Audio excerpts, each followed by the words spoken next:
where the Cowboys are expected to use their franchise tag on wide receiver George Pickens after just 1 year with the team. The projected cost of the franchise tag for Pickens would be roughly $28 million.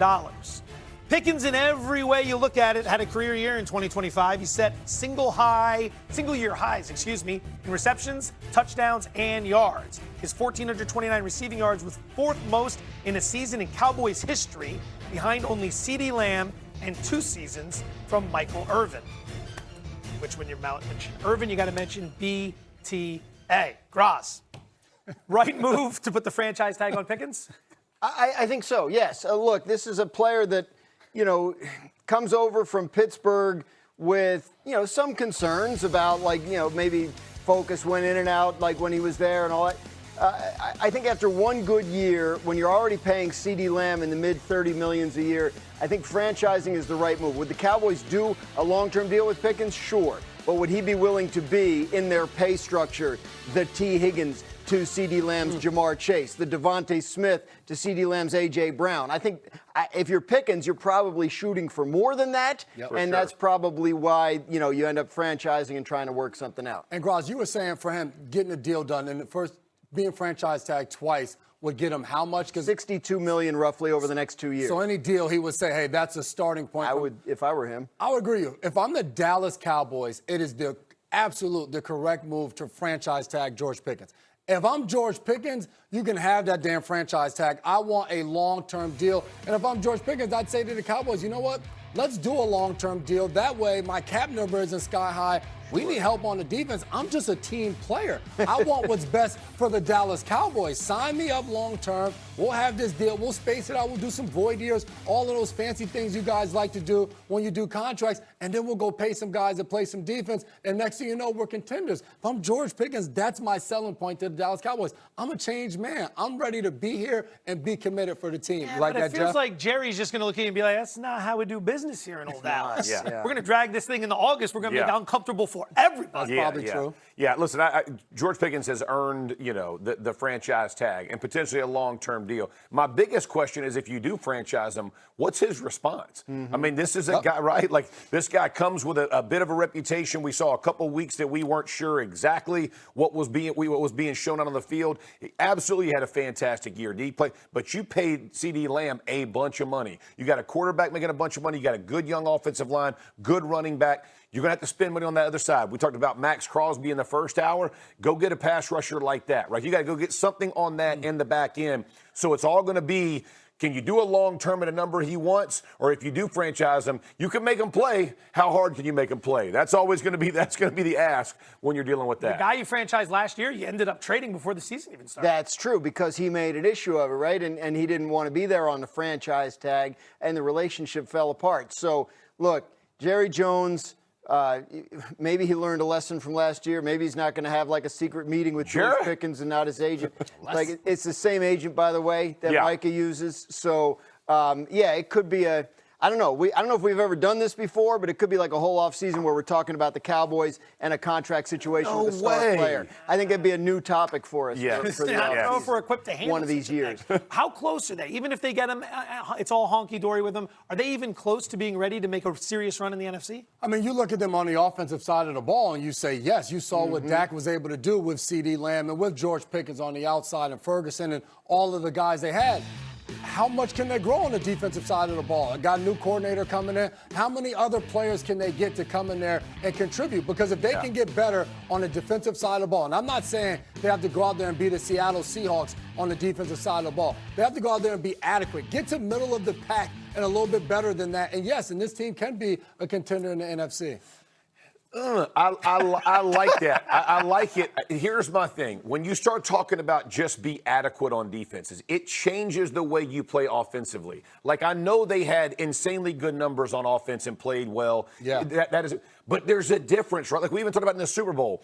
When it's 12-0, when it's 9-0, you play a little more conservative. There's just a different style of play. I think they need to take serious advantage of a new defensive coordinator, put that in. It is a long road in the NFC, and they're going to play some really good teams who can score points. Defense is going to matter. That's where you put the lion's share of your money, and go get guys. Go get closers that can truly – if you got to get DBs, get DBs. You got to go get a rusher, get the rusher, but help them where they can actually make it. It's not just – you can't just go win by hanging – I'm just telling you. I played on one of the best offenses in the history. Defense matters, and it's what wins championships. Need multiple ways to victory. The playoffs will always show you that. Yeah. The Seahawks were in some shootouts. They were in some grinds. That's you got right. to be able to do it all. Even look at the Rams. Like they were lacking a lot on the defensive side of the ball, especially in the secondary. But they were in the NFC Championship game. That's exactly right. Scoring points on the offensive side of the ball. Not just the Cowboys who missed the playoffs. Lamar Javits at plus 550 and are currently taking on the most money at DK of any team to win the AFC. Buffalo hasn't won the AFC since 1993, but has reached the AFC title game twice this decade. Jeff, Saturday, Super Bowl or bust for the Bills next season, yes or no? Absolutely. Fired Sean McDermott. Why? Because we lost the divisional championship in overtime. We are going all or none. So, yeah, you got to get to the Super Bowl. Whatever you got to do, whatever receivers, whether it's A.J. Brown or a litany of others, go find some, get some help on the back end of that defense, figure it out. Joe Brady, they got a lot of weight to tote there in Buffalo. That Mafia is going to want some big-time results. Joe Brady, it's his first year as a head coach, but, the pressure's there. To Jeff's point, it feels like it is Super Bowl or bust. But is that unfair to Joe Brady? Like, how many rookie head coaches have made it all the way to the Super Bowl? We talking about, George Schefter was one of them, but there's not many guys to be able to, in year one of ever being a head coach, not just your first year with the team like Vrabel did. He's been a head coach before. But for Joe Brady now in year one, taking over all the different things, you know better than most. Hey, you're walking into a great environment, bro. Hey, much is given, much is like George Schefter did. You know, exactly. Very similar. Yeah. I mean, look, if you're going to hold him to the same standards you held the last coach to, then yeah. I mean, it seems like the fact that Sean McDermott couldn't get them to the Super Bowl is the reason he no longer has the job, because he did have them in the playoffs every year. You make this move in an effort to elevate. So, yes, I mean, is it this year? But, I mean, I think Joe Brady has to do something pretty soon, which is, he's going in eyes wide open. He's been there the last couple of years, knows what the expectations are there, knows what he has in Josh Allen.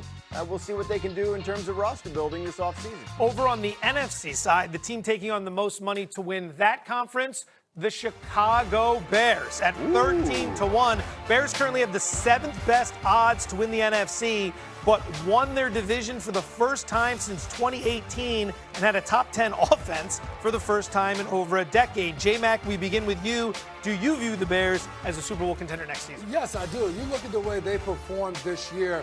Obviously, they're going to win the same amount of games. They're going to win the division, all of those things. I don't know, but they're going to be a team in the NFC that we're talking about that matters late in the season. You hope that Caleb Williams takes another step. Ben Johnson, as a head coach, when the season ended, he said, no, we are not just trying to build off of last year. We're just trying to get better as a football team and continue to build this team up. So I do believe Chicago. I don't think it was just a one-year wonder. I think they're going to matter next year. Saturday, more likely the Bears take another step forward or possibly a step back like we saw from the Commanders? Listen, I love Ben Johnson. This is going to be a tough one. Their defense, they had so many turnovers. Listen, we always talk about how seasons kind of, they form. Things just kind of went their way. They're in a really tough division, tough conference.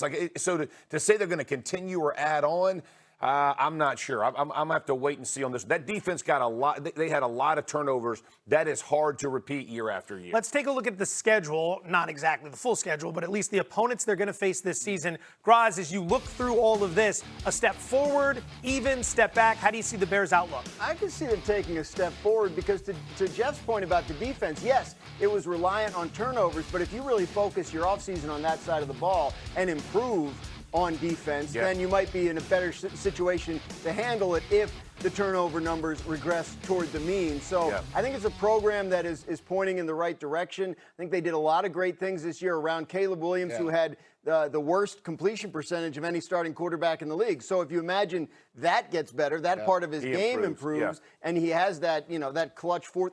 I love watching those throws. Those fourth quarter throws. A guy that can do that sets you up pretty well. So you would figure if the public likes Buffalo and Chicago to win their respective conferences, the same logic would say that you'd think one of them would be taking on the most money to also win the Super Bowl.